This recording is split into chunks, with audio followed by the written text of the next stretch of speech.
The Related Product widget is a feature from Prodigy Commerce to create beautiful galleries of related products in the Elementor page builder. As you can see here, it provides a list of products that might be related for you to upsell or cross-sell products on a different page on your website. So for example, it could be used on a shopping cart page or a thank you page like this after an order. To get started building something like this on a product page, cart page, or a thank you page, simply go to your WordPress dashboard and find the page that you would like to put the Related Products widget on. For this example, we'll go with the thank you page and click on Edit with Elementor. All you have to do then is scroll down on the Elementor widget section and find the section called Prodigy Commerce. Select the Related Products widget, drag it wherever you want on the page, and it will show up. When you select the Related Products widget, it gives you significant control over the content, style, and advanced styling for this particular module. Starting with the content area, you can go to the Product Selection tab and choose if you'd like to do an upsell, a cross-sell, or both. The upsell option works to provide products that would complement the products that were previously purchased. Now, the cross-sell option would simply look for related products that the customer might enjoy.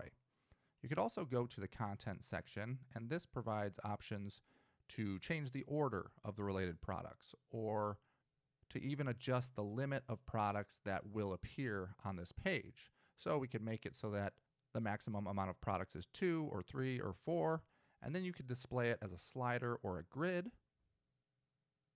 You'll notice that the settings change when you choose grid, because if you have 4 columns, then the grid will actually show all 4 of those products. But if you have a slider and you choose a limit of 4, it will actually condense it to however many products will actually fit on the screen.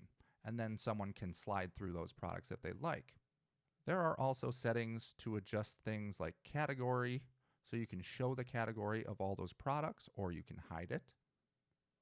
You can change the rating. So if you do have ratings on your website, you can remove those star ratings, as you can see there, or you can show them. And you can also add a sale tag, and that will actually provide a little circle that says sale, just like you see right here. Moving on to the style section, there are options for general styling, headings, box, slider, ratings, price, and a long list of other available settings. This gives you complete control of how your related products look on your checkout page or your thank you page. So if you wanted to move the column margin, that would spread them out a little bit. There's a bottom margin. If we went to the heading, there are quite a few controls here, so you could even change the text value that's available right up here. You can adjust the typography, such as the size. You might even want to add something like a border or a background to that area.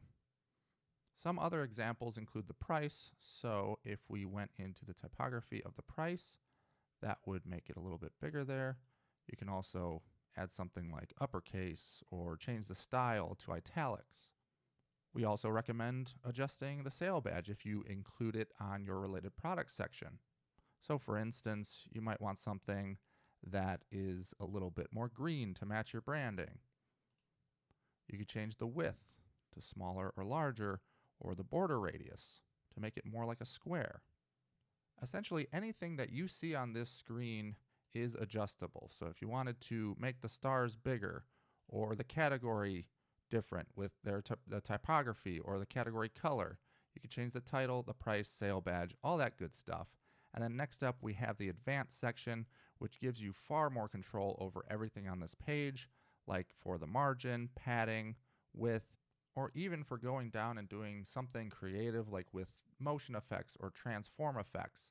And then you can also change around the responsiveness settings. So if you wanted to hide these settings on the desktop or a tablet or a mobile, and there are also attributes and custom CSS at the bottom as well.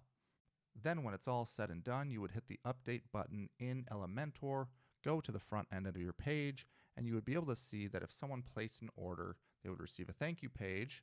For this example, we used a thank you page, and then there would be related products just as you designed them at the very bottom.